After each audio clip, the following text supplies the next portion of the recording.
Hello दोस्तों, आप सभी का एक बार फिर से हमारे चैनल में स्वागत है। तो दोस्तों, आज का वीडियो हमारा ईडीएम से रिलेटेड रहने वाला है, जिसमें हम लोग कुछ कलर वाले ईडीएम्स को देखेंगे। तो प्लीज़ दोस्तों, आप लोग वीडियो में लास्ट तक बने रहिएगा। मैं आपको कुछ ईडीएम्स के ओरिजिन भी बता दूंगा और साथ ही साथ हर ईडीएम का एक एग्जाम्पल भी बताता चलूँगा। तो बस आप लोग वीडियो को लास्ट तक बने रहिएगा और प्लीज़ लाइक कर देना और चैनल को सब्सक्राइब भी कर देना गाइस। चलिए गाइस, हमारा फर्स्ट ईडीएम दे रखा है ब्लू स्टॉकिंग, जिसका मीन्स होता है एजुकेटेड बट पेडेंटिक लेडी। यानी कि एजुकेटेड मतलब होता है पढ़ी लिखी, बट यानी लेकिन पेडेंटिक लेडी यानी कि जो कह सकते हैं पंडिताओं या फिर कह सकते हैं घमंडी या फिर जो एटीट्यूड वाली लेडी होती है गाइज, लेकिन एजुकेटेड होती है, उसे हम लोग ईडीएम की लैंग्वेज में बोलते हैं ब्लू स्टॉकिंग। यानी कि पढ़ी लिखी घमंडी महिला, उसे हम लोग ईडीएम में बोलेंगे ब्लू स्टॉकिंग। तो गाइस बात करते हैं ये ईडियम बना कहाँ से था।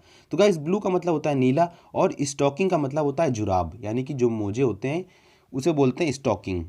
यानी कि इस ईडियम का जो ओरिजिन था वो स्पेशली लेडी से जुड़ा हुआ था। यानी कि फॉरेन में कहीं पर जो पढ़ी लिखी जो महिलाएं होती थी, उन्हें ऑफिस में जाने के लिए एक इंस्ट्रक्शन होता था कि उन्हें अगर ऑफिस में जाना है तो कहीं ना कहीं उन्हें ब्लू कलर के स्टॉकिंग पहनकर जाने होते थे। यानी कि ऑफिस में जाने के लिए उनको ज़रूरी होता था कि वो ब्लू कलर के मोजे पहन कर जाएँ, तभी उनको वहाँ पर एंट्री मिलती थी।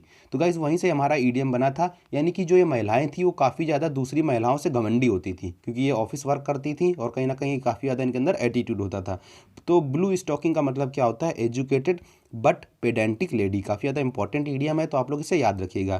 तो आई होप आपको ओरिजिन समझ में आ गया होगा। यानी ब्लू स्टॉकिंग यानी कि जो नीले कलर की जुराबें थी वो कहीं ना कहीं लेडी से जुड़ी हुई थी, और वो लेडी कैसी थी? पढ़ी लिखी घमंडी महिलाएं थी।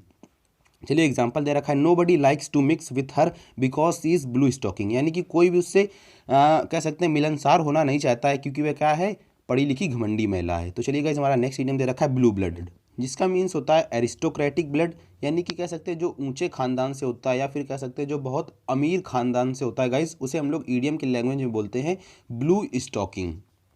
तो चलिए बात कर लेते हैं इस ईडियम के ओरिजिन की। तो गाइज हमारा ईडियम दे रखा है ब्लू यानी कि नीला, ब्लड यानी कि खून, यानी कि किसी का नीला खून है। तो गाइज आपने गौर किया होगा, जो बहुत मेनली कह सकते हैं सभी के ऊपर लागू नहीं करता, लेकिन कुछ लोगों के ऊपर लागू करता है, कि जो बहुत ऊंचे खानदान से गाइज लोग होते थे, कहीं ना कहीं उन्हें धूप में नहीं जाना पड़ता था, वो लोग काफ़ी ज़्यादा आरामदायक माहौल में रहते थे। तो गाइज इसी कारण से जो उनकी स्किन होती थी काफ़ी ज़्यादा फेयर होती थी। और गाइज जो उनके स्किन में जो नसें होती थी गाइज, अगर आप उनकी नसों को देखेंगे, जो ज़्यादा गोरा होता है उसकी आप नसों को देखेंगे तो कहीं ना कहीं उसकी जो नसें होती थी वो हल्की सी ग्रीन या फिर कह सकते हैं ब्लू कलर की दिखाई देती थी। तो वहीं से हमारा ईडीएम बना था, यानी कि ब्लू ब्लड, यानी कि उनकी नसें जो होती थी ब्लू कलर की दिखती थी, तो इसीलिए लगता था कि उनका जो ब्लड है कहीं ना कहीं ब्लू कलर का है। तो वहीं से हमारा ईडीएम बना था। तो आई होप आप लोग समझ गए होंगे कि यानी जो ऊंचे खानदान के लोग होते थे, कहीं ना कहीं उनकी जो स्किन होती थी काफ़ी ज़्यादा फेयर होती थी, इस कारण से उनकी जो नसें होती थी वो काफ़ी ज़्यादा ब्लू कलर की दिखाई देती थी। तो वहीं से हमारा ईडीएम बना था। यानी कि ब्लू ब्लड का मतलब क्या हो जाएगा? एरिस्टोक्रेटिक ब्लड, यानी कि जो बहुत ऊंचे खानदान का होता है, काफ़ी ज़्यादा पैसे वाला होता है गाइस, उसे हम लोग बोलते हैं ब्लू ब्लड। चलिए इसका एग्जाम्पल देख लेते हैं। दाओ my friend has blue blood yet her conduct is very mean and vulgar. यानी कि यद्यपि मेरा दोस्त जो है वो काफ़ी ज़्यादा अमीर है, एरिस्टोक्रेटिक है, लेकिन फिर भी उसका जो व्यवहार है काफ़ी ज़्यादा मीन है और क्या कह सकते हैं, वल्गर है। तो आई होप आपको समझ में आ गया होगा। चलिए हमारा नेक्स्ट इडियम दे रखा है वाइट एलिफेंट, जिसका मीनिंग होता है anything with less utility and more expenditure. यानी कि कोई चीज़ जो काफ़ी ज़्यादा कह सकते हैं बेकार है, लेकिन उसका जो एक्सपेंडिचर यानी कि उसका जो खर्च है वो काफ़ी ज़्यादा आता है, उसे हम लोग बोलते हैं वाइट एलिफेंट। तो गाइज इस ईडीएम के ओरिजिन की बात करें तो स्पेशली इस ईडीएम का ओरिजिन एक एंशियंट स्टोरी से जुड़ा हुआ है, जिसमें एक राजा जो होता है उसके पास एक वाइट कलर का एलिफेंट होता है गाइज। तो गाइज वो किसी अपने दूसरे देश के राजा को भेंट कर देता है, यानी कि गिफ्ट में दे देता है गाइज। तो गाइज जिस राजा के पास वो गिफ्ट जाता है तो उसे काफ़ी ज़्यादा इस हाथी के ऊपर खर्च करना पड़ता है, क्योंकि आप लोग जानते होंगे कि हाथी का जो खाने का खर्च है, उसके रहने का खर्च काफ़ी ज़्यादा आता है, जबकि उससे वर्क जो होता है यानी कि जो काम लेता था वो बहुत ज़्यादा कम होता था। तो वहीं से हमारा ईडीएम बना था। यानी कि जो वाइट एलिफेंट था, स्पेशली वाइट एलिफेंट आपको बताना है कमेंट करके कहाँ पर पाए जाते हैं। तो गाइज जो वाइट एलिफेंट होते थे, कहीं ना कहीं एलिफेंट के ऊपर खर्च ज़्यादा आता था और उनसे जो वर्क होता था वो काफ़ी ज़्यादा कम होता था। तो इसीलिए वहीं से हमारा ईडीएम बना था। यानी कि वाइट एलिफेंट का मतलब क्या हो जाएगा? कोई चीज़ जो काफ़ी ज़्यादा कह सकते हैं उसका यूज़ काफ़ी कम है, लेकिन उसके ऊपर एक्सपेंडिचर ज़्यादा आ रहा है गाइस, तो उसे हम लोग ईडीएम के लैंग्वेज में बोलेंगे वाइट एलिफेंट। अगर गाइस को आपको इस ईडियम का ओरिजिन काफ़ी डिटेल से जानना है तो आप हमारी प्लेलिस्ट को चेक कर सकते हैं। वहाँ पर मैंने ईडियम का ओरिजिन स्पेशली एक अलग पार्ट में करा रखा है वाइट एलिफेंट का, जिसका मैं आपको लिंक आई बटन पर आ रहा होगा, आप लोग देख लीजिएगा। चलिए गाइस, हमारा इसके एग्जाम्पल की बात करें, the public sector undertakings have proved white elephants to our economy. तो गाइज आई होप आपको समझ में आ गया होगा। चलिए moving on to the next idiom जो कि दे रखा अ वाइट लाई। ये आपको समझ में आ रहा होगा, वाइट लाई यानी कि सफ़ेद झूठ। तो इसका मतलब क्या हो जाएगा, स्मॉल और अनइम्पॉर्टेंट लाई, यानी कि एक छोटा या फिर कह सकते हैं जो लेस इंपॉर्टेंट है, जिसका कोई मतलब ना हो, कह सकते हैं सफ़ेद झूठ, उसे हम लोग बोलते हैं अ वाइट लाई, यानी कि स्मॉल और अनइम्पॉर्टेंट लाई। तो आई होप आपको समझ में आ गया होगा। तो इसके एग्जाम्पल की बात कर लेते हैं। Some time even a white lie में डिस्टर्ब योर मैरिड लाइफ, यानी कि समटाइम्स कई बार आपका एक छोटा सा झूठ या फिर कह सकते हैं जो लेस बहुत ही अनइम्पॉर्टेंट झूठ होता है, वो भी आपकी मैरिड लाइफ को डिस्टर्ब कर सकता है। चलिए नेक्स्ट इडियम दे रखा है so white feather. So white feather का मतलब होता है टू सो फियर, यानी कि कह सकते हैं अपना डर दिखाना गाइस, जिससे हम लोग बोलते हैं टू सो वाइट फीदर। तो आई होप आपको समझ में आ गया होगा। जिसका एग्जांपल होता है don't show the white feather to the enemy, यानी कि अपने इनेमी को अपना फियर मत दिखाओ। ये हमारा एग्जांपल है इसका। तो आई होप आपको लर्न हो गया होगा। चलिए हमारा नेक्स्ट इडियम दे रखा है वाइट कॉलर, जिसका मीन्स होता है स्किल्ड वर्कर। तो गाइज इस इडियम के लिए कमेंट आई थी कि आप इसका ओरिजिन बता दीजिए, तो मैंने इसका ओरिजिन ले रखा है। वाइट कॉलर का मतलब होता है स्किल्ड वर्कर, यानी कि कह सकते हैं जो पढ़ा लिखा वर्कर होता है गाइज, उसे हम लोग बोलते हैं वाइट कॉलर।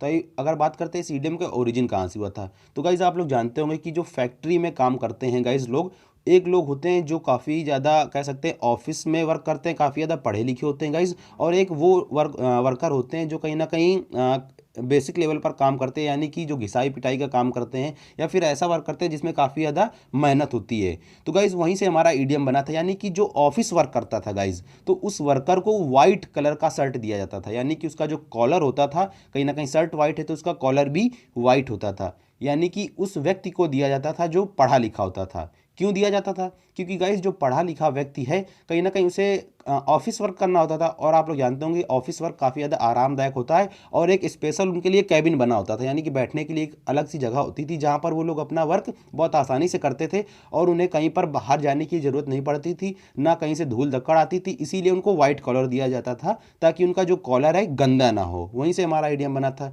यानी कि वाइट कॉलर का मतलब क्या हो जाएगा, जो स्किल्ड पर्सन होगा या फिर स्किल्ड वर्कर होगा उसे हम लोग बोलेंगे वाइट कॉलर। तो आई होप आपको समझ में आ गया होगा। चलिए इस एग्जांपल की बात कर लेते हैं। All the companies white collar worker या white collar staff will go on strike next week. तो आई होप आपको समझ में आ गया होगा, यानी कि जो कंपनी के सभी वाइट कॉलर वर्कर हैं वो नेक्स्ट वीक से स्ट्राइक में जाने वाले हैं। चलिए गाइस, हमारा नेक्स्ट इडियम दे रखा है ब्लू कॉलर, जिसका मीन्स होता है अनस्किल्ड वर्कर या फिर कह सकते हैं जो लेबर होता है गाइस। तो ये दोनों ईडियम्स हमारे, एक ब्लू कॉलर एक वाइट कॉलर।